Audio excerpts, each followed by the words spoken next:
Just 4 days ago, this secluded town in the middle of nowhere looked like this. And because this town is located in the middle of the jungle in Guatemala, an area that experiences extreme tropical storms in the summer, many of these small houses cannot withstand these brutal conditions, forcing the residents to constantly rebuild their homes in order to protect their families. However, Guatemala City, a 4-hour car ride away, is in stark contrast to this with its upmarket infrastructure and work opportunities, a gap we really want to bridge. Once we found out about this community in Guatemala, we contacted Techo, an organization we worked with 2 years ago by rebuilding 10 houses in an impoverished community in Costa Rica, to see how we could help save this remote town from being destroyed. And 1 week later, Darren arrived just outside Guatemala City. And despite its beautiful landscapes and rich culture, he soon experienced firsthand just how difficult it was to reach the small village of Chisiguan, as he had to charter a small plane to a nearby town and then still walk for miles through the thick jungle terrain. A daily practice for the locals just to generate minimal income. Upon his arrival, Darren met with Alberto, a father of 8 children who provides for them along with his wife Maria, by traveling for hours every day to reach the nearest city to sell fabrics where he only makes $2 per day, meaning that each one of his family has to live on roughly $1 per week. On top of this, the entire family of 10 have to share a singular bedroom.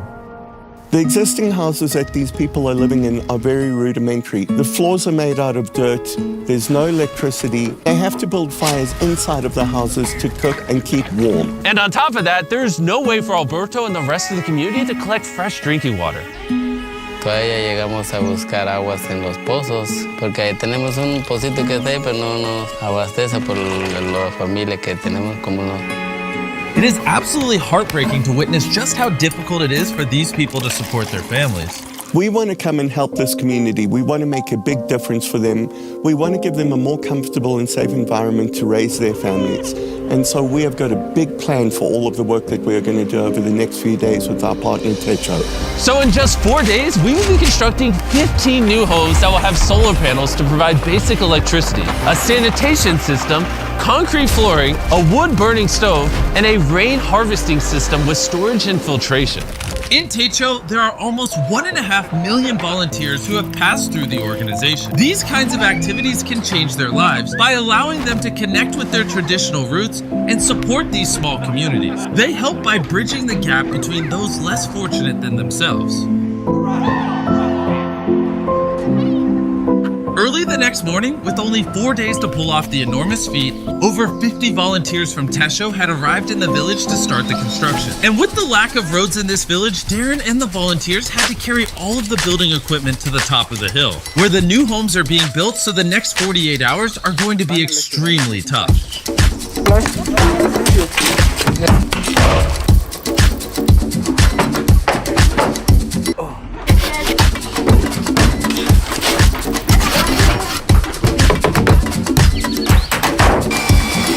With 2 days down, they were able to finish the structures of the houses. However, with only 48 hours remaining, they still had to install all of the irrigation pipes and plumbing for the water collection system.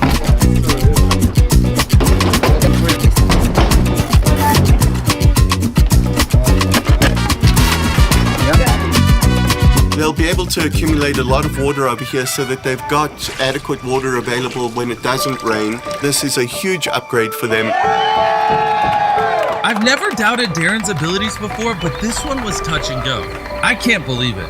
But they finished just in time before the sun rose to surprise Alberto and all the other families with their new homes, and the children couldn't contain their excitement. Let's cut the ribbon.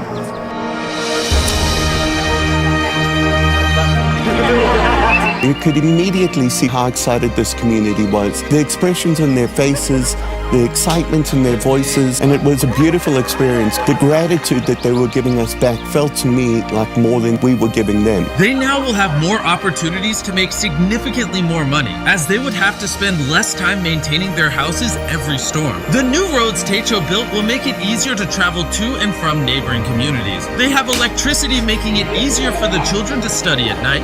The new stoves make it easier to cook healthy food, and this will allow the community to expand and one day become a fully functional town with similar opportunities to those that live closer to the city. So Alberto and his family will never have to hike those treacherous paths again. Estamos felices con todo. Mi esposa, mis patojos grandes ya están felices. Me sentí muy contento.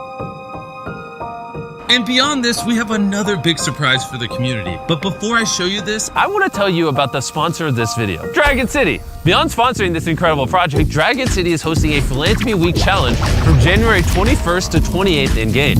Players can earn points for Techo by breeding an electric parent and a flame parent dragon. And for every 50,000 points earned globally, Dragon City will donate $100 to Techo.us to help build shelters in Latin America with a total donation goal of $20,000. Also, there's a custom Mr. Beast Runner Island starting on January 24th where you can obtain all of the Mr. Beast dragons through in-game offers. But if you don't like my dragons, there's obviously thousands of more you can choose from. So don't worry, I won't get offended as long as you subscribe. Download Dragon City by clicking the link in the description or scanning this QR code right here to get a special starter pack with 15,000 food, 30,000 gold, 10 gems, and join the Beast Philanthropy Week as the Dragon Master. On top of the 15 houses we've built, we are also building a community center, which will serve as additional classrooms for the school, which currently only has 2 classrooms. The woman will also use it for training and workshops to learn new skills and to try and find other ways to get a job. The people in this village have opened up their homes, they've opened up their hearts, and they've opened up their communities to us, and we have felt that in this community. Your support on these videos mean the world to me. I hope you guys enjoyed. As always, your eyeballs watching these videos help us help people, but your finger can as well by hitting that subscribe button. So tap it right now and then let us know down below, and get mad at anyone down below that doesn't subscribe. Get mad in a nice way because we support positivity, but mad in enough of a way where they subscribe. Bye.